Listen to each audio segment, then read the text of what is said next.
L'épisode 5, la partie 2. Voilà un petit peu l'arrivée sur mon terrain. À droite, le mobil-home. La petite route, bien campagnarde. C'est quand même un autre cadre que Paris, pas vrai? Au bout là, vous apercevez l'entrée, c'est la ruine, avec quelques arbres.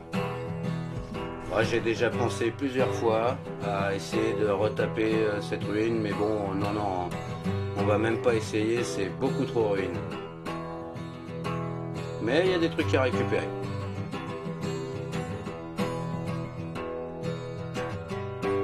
Allez, on entre.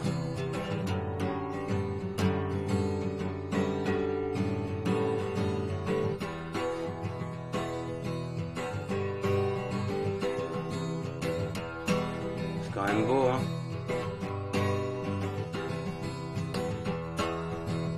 Alors on tombe directement sur l'ancienne pâture des Béliers, avec leurs petites cahutes, mais là on les a déplacées dans la grande pâture en cercle pour laisser l'herbe un peu repoussée, parce que disons que ça mange ces trucs là, hein.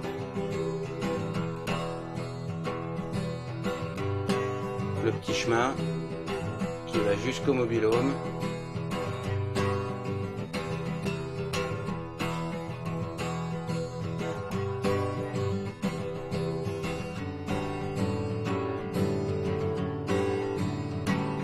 Tous ces pneus là, c'est pour les enfants, c'est pour qu'ils s'amusent. Ils se font des petits parcours. Et là, regardez qui c'est qui vient nous voir. C'est la petite Peggy, la petite truie vietnamienne.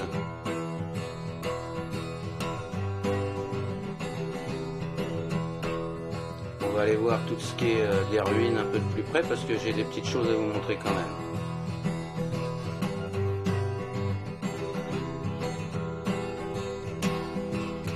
Ça c'est le puits. Donc l'eau est à 12 mètres, c'est un petit peu compliqué à remonter, mais on va quand même essayer, hein. Mais ça risque d'être quand même pas mal compliqué. La nature qui a repris ses droits sur les ruines. Et là, je sais pas si on la distingue bien, mais il y a la petite cave aussi en voûte, semi-enterrée. Alors elle s'écroule, donc on va essayer un petit peu de la retaper, mais je suis pas sûr qu'on aura grand chose.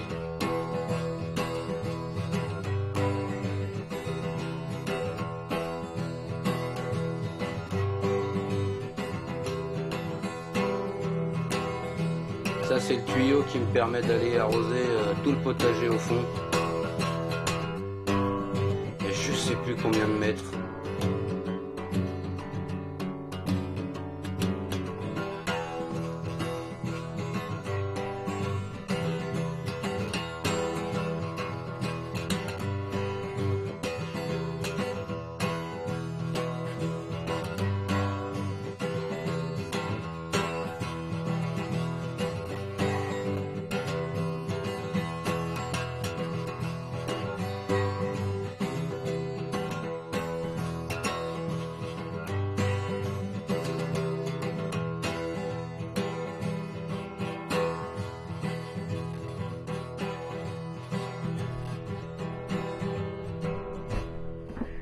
Oui, bon, ça va, j'ai oublié de vous montrer plein de trucs.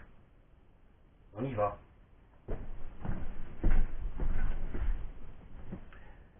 Alors on va commencer par le mobil-home puisqu'on y est. Donc ma petite chambre, elle est plutôt pas mal, hein, j'ai pas à me plaindre. Placard pour ranger tout ça. Là il y a toutes les connectiques pour l'audio, pour faire de la musique.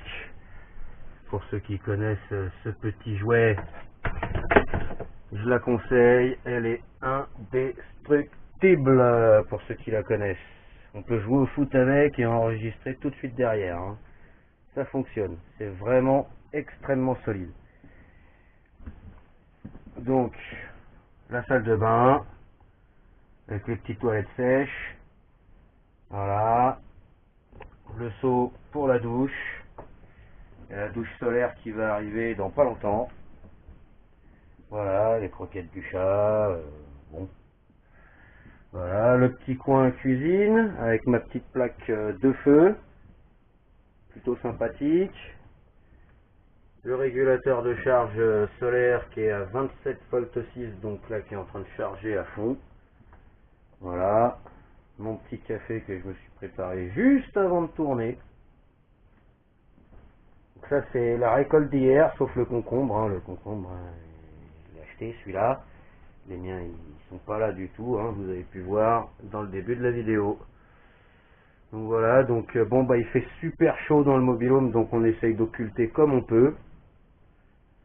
Mais voilà, hein, si je vous montre, là, hop, la température extérieure dans intérieure dans le mobil-home 29,8, température extérieure 30,1. Donc vous voyez, hein, le mobil-home c'est pas ce qu'il y a de plus isolé. Il fait très très chaud, mais bon, on y est quand même bien. Voilà, le petit PC, tout ça qui va bien. Là on a le petit Trimix. Alors j'ai réussi à le mettre en route. Il ne marchait pas quand je l'ai ramené, mais j'ai réussi à le mettre en route. Donc là normalement d'ici quelques jours je vais le sortir, je vais le laver et je vais le mettre en place. D'ailleurs je sais pas si un jour il verra cette vidéo, mais je fais un méga gros bisou à Bolox qui m'a donné ce petit Trimix. Et bah, c'est super chouette parce que à la place de la petite glacière électrique ça devrait quand même beaucoup mieux fonctionner. Donc bah, si tu vois la vidéo un jour, mon petit Bolox, je te fais un gros bisou. C'est super sympa. Et donc là, pour ceux qui voient ce que ça pourrait être, et bah, c'est ce qui va se passer la semaine prochaine. C'est la forge, le soufflet de forge et le petit rail SNCF qui servira d'enclume en attendant d'en trouver une vraie. Et ça, c'est pas beau ça? Elle est avec moi enfin. Je vais pouvoir m'amuser comme un petit fou. Ah là là, mon amoureuse. Pour ceux qui la connaissent pas, je vous présente Lara. Voilà. Alors la serre. La serre, c'est l'une des toutes premières choses qu'on a fait en arrivant, avec des fenêtres qui traînaient à la base sous le mobil-home. Donc en fait, on a fait 4 petits piliers à l'intérieur, on a vissé tout ça ensemble avec des planches de palette, avec un peu ce qu'on avait, un petit bout de bâche et puis voilà quoi. Et honnêtement bah ça fait franchement bien l'affaire. Bon là il y a rien dedans, hein. Il reste 2 pieds de concombre que j'ai pas encore mis en terre, mais ça ne saurait tarder. Et donc voilà ma petite serre. Alors on va passer vite fait voir la zone qui sera ma zone d'habitat dans peu de temps. Donc la petite charpente un peu chelou que vous distinguez au fond, qu'on va donc recouvrir. Putain, regardez-moi ça, regardez-moi ça, ce qui arrive là, c'est énorme, c'est trop bien, c'est trop bien. Il y a des tomates énormes qui arrivent. Là je passe vite fait, là je vous montre ça parce que c'est vraiment beau à voir. C'est trop chouette de voir des choses comme ça quand ça pousse. C'est vraiment une putain de récompense de voir quand ça pousse. Regardez-moi ça. Regardez-moi ça, elles sont énormes. Il y en a même trop là, je pense, pour ce pied déjà là. Il y en a même trop, elles sont énormes. Donc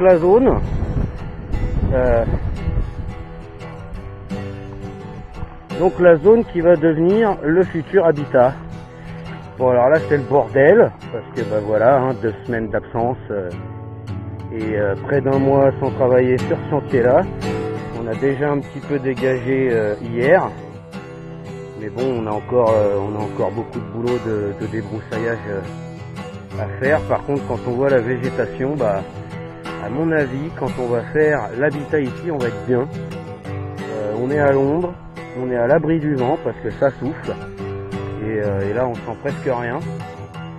Et donc ça sera la zone 0, on dit en permaculture, donc la zone d'habitation, le point de départ. Normalement on essaye de se centrer par rapport au terrain, d'être un minimum au centre. Moi je préférais le côté mur anti-vent, le côté végétation pour de l'ombre, etc. Je trouvais ça beaucoup plus intéressant. Donc j'ai plutôt opté pour m'excentrer total, mais par contre me mettre dans un endroit qui sera très chouette, juste au niveau du potager. Le potager il est juste devant, avec la serre un petit peu plus loin. Voilà, donc pour aller à la serre on passe par le potager, on vérifie tout tous les jours. Voilà, le poulailler est plus loin en zone 2 et les animaux dans le cercle, on les voit pas du tout là avec les hautes herbes, sont en zone 3. Voilà, donc il y a la mare qui est là-bas et mine de rien par rapport au potager ce serait vraiment le bon emplacement, sachant que cette zone là donc serait vraiment une zone d'habitation et de rien d'autre, puisque le mobil-home resterait la partie commune avec la cuisine, salle de bain et compagnie. Voilà.